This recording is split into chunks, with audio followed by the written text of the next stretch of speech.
नमस्कार, मैं शारदा पांडे आसान ज़िंदगी के किसी एपिसोड में आपका स्वागत करती हूँ।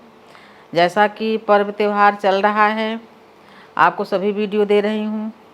अब जैसे कि 2026 लगा हुआ है, तो ग्रहण भी लगेगा, यानी कि साल में 4 ग्रहण लगते ही हैं। 2 चंद्र ग्रहण लगते हैं, हर साल की बात है, और 2 सूर्य ग्रहण लगते हैं पूरे इस पृथ्वी मंडल पर। तो हम जहाँ रह रहे हैं, हम भारत देश में रह रहे हैं, लेकिन हमारे तमाम भारतीय भाई बहन अपने इस भूमंडल पर विदेशों में अलग अलग जगहों में रहते हैं। अर्जेंटीना, अमेरिका, दुबई, ऑस्ट्रेलिया, इन सब और विदेशों में बहुत सारे जगहों पर हमारे भारतीय भी रहते हैं। तो वो भी हमसे जुड़े हुए हैं, हमसे वीडियो मांगते हैं। जैसे कि जैसे मैं जब भारत में ग्रहण लगता है तभी वीडियो बनाती थी, लेकिन वो सब बोले कि क्या हम लोग आपके नहीं हैं, हम लोग भी तो बाहर रहते हैं, तो आप वीडियो बनाओ, हमको बताओ, सचेत करो कि विदेशों में कहाँ कहाँ है, कब कब है, क्या क्या सावधानियाँ रखें। यहाँ की जो बहू बेटियाँ वहाँ गई हैं, अकेले हैं, उनको कोई मतलब किससे पूछें, कहाँ जाएं।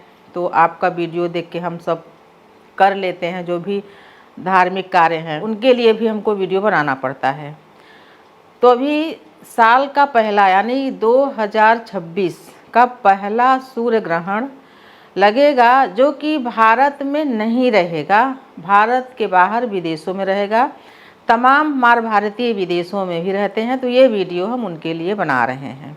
सबसे पहले ये जो ग्रहण है, इतना दिन से वीडियो बना रही हूँ, आप लोग भी थोड़ा थोड़ा अगर वीडियो को देखें, उसको गंभीरता से समझें, तो आप लोग थोड़ा बहुत जानकारी आप लोगों को भी हो गई होगी कि ग्रहण, चंद्र ग्रहण हमेशा पूर्णिमा पर लगता है, सूर्य ग्रहण हमेशा अमावस्या पर लगता है। ग्रहण जब भी ग्रहण 15 दिन के भीतर एक शुक्ल पक्ष में लगता है और एक कृष्ण पक्ष में लगता है, जब भी कभी, तो वो देश के लिए अनिष्टकारी होता है। काहे कि हर एक देश दूसरे देश पर किसी न किसी वस्तु के लिए निर्भर है।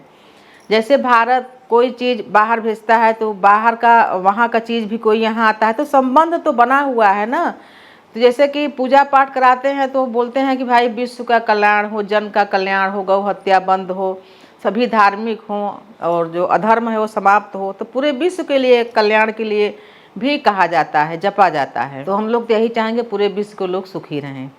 तो ये चंद्र ग्रहण लगने वाला है शिवरात्रि के तीसरे दिन 17 फरवरी 2026 को ये ग्रहण मंगलवार को लगने वाला है। तो ये जो सूर्य ग्रहण है विदेशों में जहाँ जहाँ लगेगा हम विस्तार से बताएंगे। भारतीय समयानुसार दोपहर को 3:27 से शुरू हो जाएगा। इसका मोक्ष शाम को यानी रात्रि को 7:58 पर हो जाएगा। ये भारतीय समयानुसार बता रही हूँ, और जिन जिन देशों में लगेगा उसका हम आगे विश्लेषण बता देंगे कि कहाँ कहाँ किन किन देशों में लगने वाला है ये ग्रहण। तो जहाँ जहाँ ये ग्रहण लगेगा आगे बताऊँगी मैं। तो उन सभी को, जैसे कि बहुत सारे लोग नहीं मानते तो ना माने, और उनको जो भी उनकी समस्या होगी वो जानेंगे, लेकिन विशेषकर जो गर्भवती महिला है, प्रेग्नेंट जो महिला है, उनको मानना ही चाहिए।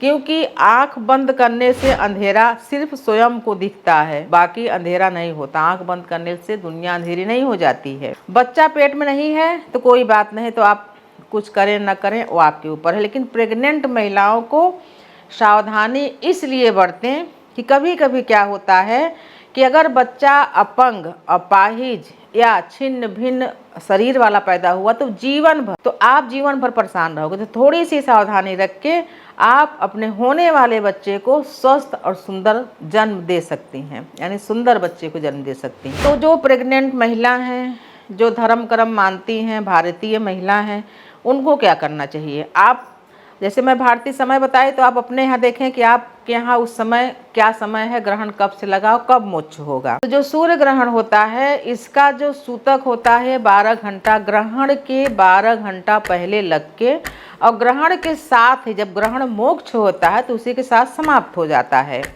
तो आप अपने उस अनुसार देख लें ग्रहण आपके यहाँ कब लग रहा है, यानी कि सूर्य उदय के हिसाब से गणना की जाती है दिन और रात का। प्रेग्नेंट महिला, कभी कभी विदेशों में जैसे अपने भारत के लोग गए तो सबको तो उठा के ले नहीं जाते हैं, सिर्फ पत्नी है साथ में, बच्चे हैं और पति हैं, 3 जन 4 जन रहते हैं। जो प्रेग्नेंट महिला है उन्हीं को सब काम करना पड़ता है। हमारे यहाँ भी कई लोग विदेश में है तो बोलते हैं कि वहाँ काम वाली लगाने से, वो करने से मतलब बहुत ज़्यादा वो लोग वेतन लेते हैं, सैलरी लेते हैं, तो नहीं लगा पाते, घर वाले ही काम करते हैं। तो ऐसी स्थिति में जैसे मान लो ग्रहण चालू होने वाला है, सूतक मान लो, आप न भी मानो, ग्रहण के समय भोजन बनाना, भोजन खाना, ग्रहण देखना या कहीं कहीं बाहर निकलना, ये सब चीज़ बिल्कुल वर्जित है, नहीं करना चाहिए। अब मान लो आपको छोटा बच्चा है, आपके पति हैं, उनको कहीं जाना है, ऑफिस जाना है, कुछ करना है, तो भोजन कौन बनाएगा? आप बनाओगे ले जाने के लिए। उसे तो ऐसे में खाना भी नहीं चाहिए। भोजन आप कढ़ाई में कुछ सब्जी बनाओगे तो उसको ऐसे कट करते हो, छोंकते हो कुछ भी, तब भी बच्चे के ऊपर प्रभाव पड़ता है, क्योंकि अनिष्ट शक्तियाँ जो होती हैं इस समय ग्रहण के समय अति प्रबल रहती हैं। और अति प्रबल होने के कारण वो जो नाजुक चीज़ें होती हैं उन पर ज़्यादा प्रभाव डालती हैं, क्योंकि वो जीव आपके अंदर पल रहा है, वो आपका नहीं नुकसान करते तो जीव को नुकसान करते हैं। जैसे किसी का विवाह तय हो गया है, जैसे किसी का विवाह हो के आए हैं, जैसे 1 साल का बच्चा है उसे झालर न उतरा है, तो इन नाजुक लोगों के ऊपर उनका अटैक ज़्यादा होता है। तो इस अनिष्ट शक्तियों से, इन दुष्ट शक्तियों से बचने के लिए क्या करें? जो प्रेग्नेंट महिला हैं, एक तुलसी की माला को धारण कर लें, या वो जो कुश घास होती है उसकी भी माला पहले अपने पास में रख लें।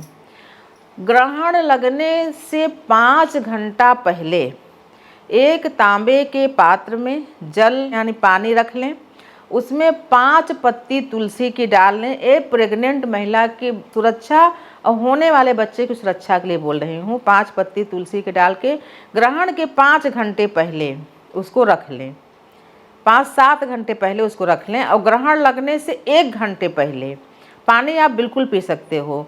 बालक, वृद्ध और बीमार, इन तीनों को छूट है, अन्न नहीं खाना है आपको। 1 घंटे पहले, 5-7 घंटा पहले ये पानी को रख लें। जब ग्रहण लगना हो तो 1 घंटे पहले आप उस जल को, तुलसी पत्ती है उसको अलग कर दें, उस जल को मतलब जितना आप पी सके, ये नहीं कि आपको मैं 1 लोटा बोल रही हूँ तो 1 लोटा आपको पूरा ही पीना है। 1 कप, आधी गिलास, जितना आप आराम से पी सकें उस जल को ग्रहण करें। जब वो जल आपके अंदर जाएगा तो कोई भी अनिष्ट, अदृश्य, दुष्ट शक्ति आपके ऊपर और आपके बच्चे के ऊपर दुष्प्रभाव नहीं डाल पाएगा। बिल्कुल अंदर से भी और शरीर के बाहर से भी तुलसी का माला धारण कर लें, वो आपको सुरक्षित रखेगा। भोजन वगैरह ना करें, ज़्यादा तेज़ से हंसना, बोलना, ये सब चीज़ें नहीं करना चाहिए। ग्रहण के समय अगर प्रेग्नेंट महिला चिप्स है, कुरकुरे है, कुछ खाना है, कुछ उनको चटपटा खाने को मन हुआ तो बोलते कुछ नहीं होता, खाओ, बच्चा पेट में है। अगर ग्रहण के द्वारा यानी ग्रहण के दौरान आप कुछ खाती हो तो ऐसी माता गलती कभी न करें। ऐसा जब बच्चा पैदा होता है तो क्या होता है? बेसब्रा बच्चा पैदा होता है। असंयमित भोजन करने वाला, असमय भोजन करने वाला, अनिष्ट जगह भोजन करने वाला। अनिष्ट जैसे हम सात्विक हैं, हम हर चीज़ को निभा रहे हैं। बच्चा बोलेगा कहीं भी रोड में कहीं भी कुछ लगा है, ठेला लगा है, कुछ लगा है, नाली के पास मक्खी बैठ रहे कुछ, तो बोलता नहीं कुछ नहीं होता, हम यहाँ खाएंगे। और वही गंदे जगह वो खाना खाएगा बच्चा, उसको वहीं अच्छा लगेगा। जो हमारी माताएं बहनें विदेशों में रह रही हैं, हमारे आसान ज़िंदगी चैनल को फॉलो करती हैं, देखती हैं, तो उनकी सुरक्षा की जिम्मेदारी हमारी भी है। जो हमको सुनते हैं उनको हम विस्तार से बताते हैं। जब ग्रहण मोक्ष हो जाता है तो आप सभी के ऊपर भी पानी छिड़के, जितने घर के सदस्य हैं, अगर स्नान कर सकें तो कोई बात नहीं। विदेशों में कहीं कहीं ज़्यादा ठंडी होती है, स्नान कर सके तो स्नान करके शुद्ध वस्त्र पहनना चाहिए।